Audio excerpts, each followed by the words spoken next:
Welcome to r/maliciouscompliance, where you always have to be careful what you wish for. Our first Reddit post is from LBR. So I work in a family-run pet shop, and it's just the owner, a husband and wife in their late 50s, and me, a 22-year-old female. My boss is an explosive man, and when he's very stressed, he loses his cool randomly over small stuff. So anyway, he walked in one morning at 9 a.m. yelling, "That's it, enough phones now, I'm banning it, leave it in your van. Don't worry about the work Facebook page, I'll do it." I help run the Facebook page for the business too. I said, okay, no problem, and promptly went and put it in my van. I didn't think this was going to last long. I assumed a few days. 9:20 a.m. I'm feeding all the birds, hamsters, rabbits, guinea pigs, etc., and we give them fresh fruits and vegetables. I had brought some fruit that I bought myself, and he had some stuff as well. Some of this was fruit and vegetables that I hadn't fed the animals before. Lots of the animals have specific diets and things that they can't eat. So whenever we have new food, I Google and check which animals can eat it. I asked my boss, can all the animals eat asparagus? Can they eat cherries? His replies were, probably, or I don't know. So I asked if he would look it up. I proceeded with, can kakarikis eat asparagus? Can Gouldian finches eat asparagus? Can hamsters eat asparagus? Can budgies eat asparagus? Can Knorrs eat asparagus? And so on, and so on, and so on. Through the 50 or so different types and breeds of animals in the shop. Then, the same with cherries. We sort of got this done, but it wasted his time and mine when I could have done it really fast myself like I usually do. 9:45 a.m. Some new stock had arrived that he'd bought for the job on eBay, so no prices. Oh, can you look these up and see what they're selling for? We do this all the time. I say, of course, can I use your phone? Right, that's it. Just go and get your effing phone. It lasted 46 minutes. Older generation. Kids these days always have their faces in their phones. Why can't they just put their devices away for a few minutes? Also the older generation. Excuse me, young sir. I don't know what happened to my phone. Can you please fix it? What's a Google? How do I computer? Please help me. I don't know how to do this. Our next Reddit post is from ThrowawayQuid876. A few years ago, I worked in an office with some pretty strange and sucky rules. One such rule was that while we could apply for personal PTO, paid time off, for any reason, management needed a detailed summary of the reason before they would approve. This resulted in several instances of coworkers applying for PTO for things like funerals and birthdays and being told, "The current project deadline is more important than your niece's birthday." Or, "Do you really need to attend your mother's cousin's funeral? That doesn't sound pressing." It was a really toxic system that resulted in some turnover from coworkers who were sick of being held hostage over PTO. Furthermore, both the department manager and the HR manager needed to sign off on the PTO request, which resulted in some really frustrating situations where one approved but the other didn't. It didn't help that the HR manager was a dick. Pretty much the only time you could expect to be approved was for court dates and important medical appointments. But you still needed to provide details, even if it happened to be a very personal medical or legal situation. This doesn't strike me as legal, but sadly, this isn't the first time I've run into this working in Texas. One more bit of context. My department manager was also a jerk. Without going into too much detail, he was a power-tripping sloth who liked to harass women, like me. Let's call him Jerk and the HR manager Dick. We all hated both of them. On to the malicious compliance. I had an important appointment with my psychiatrist coming up. My meds for anxiety and PTSD were not cutting the mustard anymore, and I was in a bad place mentally. I needed a med adjustment. So I took the soonest appointment available. work would have to cope with a couple of hours without me. I submitted my PTO request to Jerk and Dick for approval. Given the intensely personal nature of the appointment, I left the details sparse. It was rejected. Both Jerk and Dick said in an email that I needed to give details about my appointment in accordance with company policy.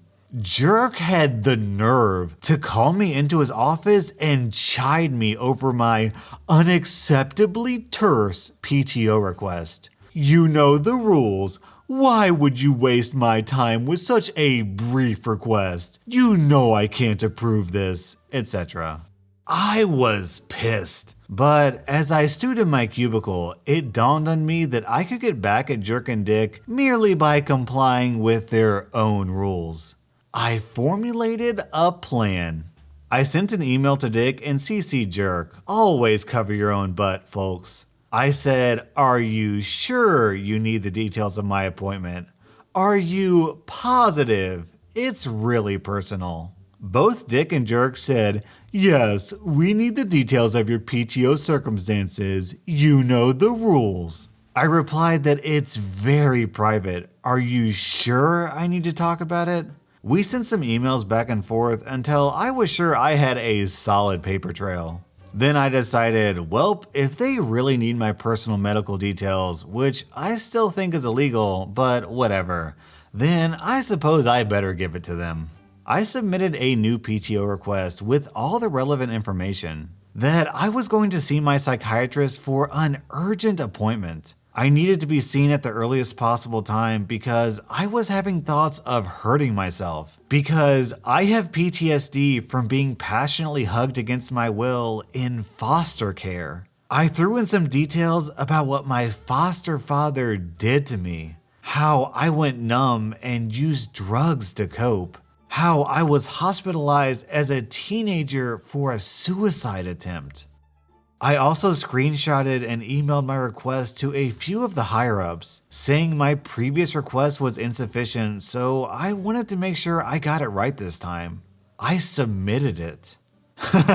There were no snippy emails this time, only approved appearing in green text next to my request in the system maybe 4 minutes after I submitted it. I blissfully went about my day, happy to have my PTO. Curiously, neither Jerk nor Dick emerged from their offices. The fallout. When I showed up for work at 8 the following day, I was immediately called into the VP's office. One of the higher managers and a woman that I recognized from legal were also present. VP politely asked me to sit and kindly explain the grotesque email I had sent out yesterday. He was a polite but rather out of touch older gentleman. So I made myself clear. I needed PTO for a very personal doctor's appointment, and my previous request was denied by both Jerk and Dick for being too brief. And Jerk even called me in his office to complain about my wasting his time. I didn't want to be rejected again, so I made sure my request was as detailed as possible. I also passed it on to management to verify that the level of detail was up to snuff when it came to corporate guidelines. And yes, I do have PTSD, it's all true. And they can reference my ADA paperwork in HR for more information. VP asked me a couple more brief questions. He then apologized for the hassle, said I was being credited some extra PTO for my trouble, and that the company would be reviewing its approach to the PTO approval process. I was then dismissed back to my desk. I received written apologies from Jerk and Dick that very morning, hand-delivered by a tense and rather petrified Jerk. I think legal put him up to it. Both Jerk and Dick went out of their way to avoid me for the remainder of my time at the company, which was a blessing. The few times we were forced to interact, they spoke very quickly and looked desperate to end the conversation. I guess my PTO request was a little too intense for them. Whatever the case, it was the end of Jerk's little power trip, at least with me personally.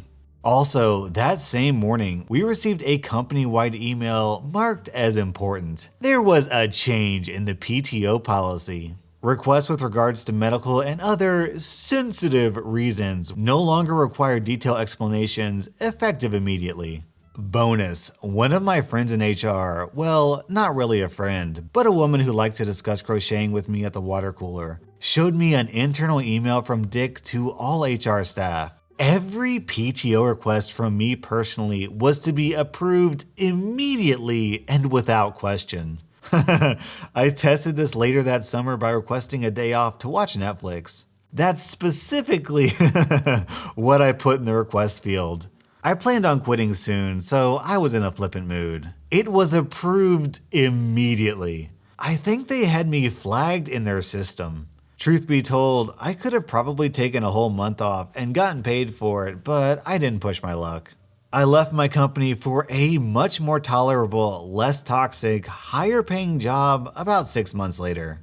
And yes, my appointment went well, and I'm doing better now. I started attending a trauma support group, met my SO, and I've been able to reduce the dose of one of my meds. And then we have this crazy contribution from I've been thinking too much down in the comments. I got such a chuckle out of this. Back when I worked in a kitchen, I walked in one day to a crowd gathered. A gal gleefully asked me when I'd lost my virginity.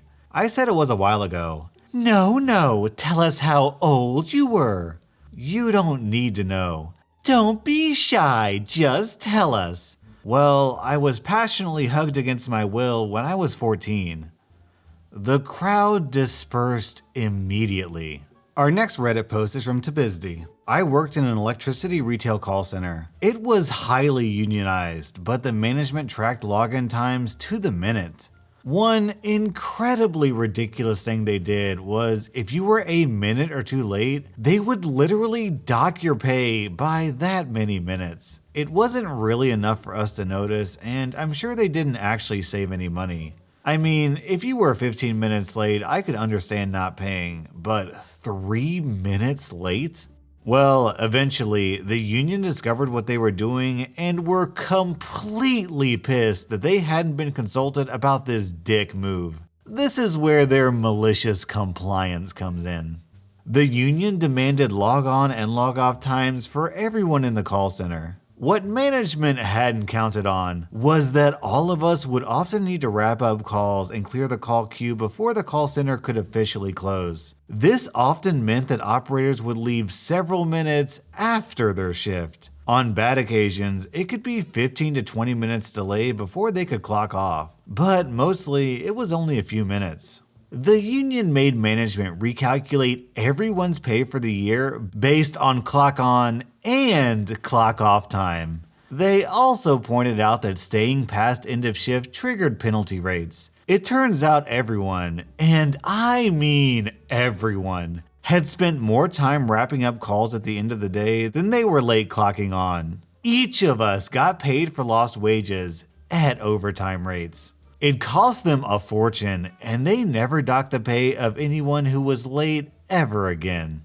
Why is it that if one person steals from another person, it's a crime and you can go to jail? If a worker steals from a company, it's embezzlement and you can really go to jail. But if a company steals from their employers, then if you're lucky, you get paid the money you were supposed to get paid anyways, and that's it. Our next Reddit post is from Very Nice Username. And for context in this story, OP is a gay male. I work at a grocery store. My boyfriend and me both buy our groceries there, and sometimes he'll see me and maybe wave or say hi. We don't chat or waste any time unless I also happen to be going on break. My department manager didn't know I was gay when he hired me, and he figured it out when he asked me who that guy that was waving to me was. He made a weird face. Not necessarily disgusted, but you get the point. Anyway, anytime my boyfriend would enter the store after that, he would keep his eye on him. Now, if he were to wave to me, my manager would start to berate me and try and make it out like I'm slacking, when I'm just stocking shelves and smiling in his direction. Nothing bad at all. He didn't care at all prior to learning he's my boyfriend.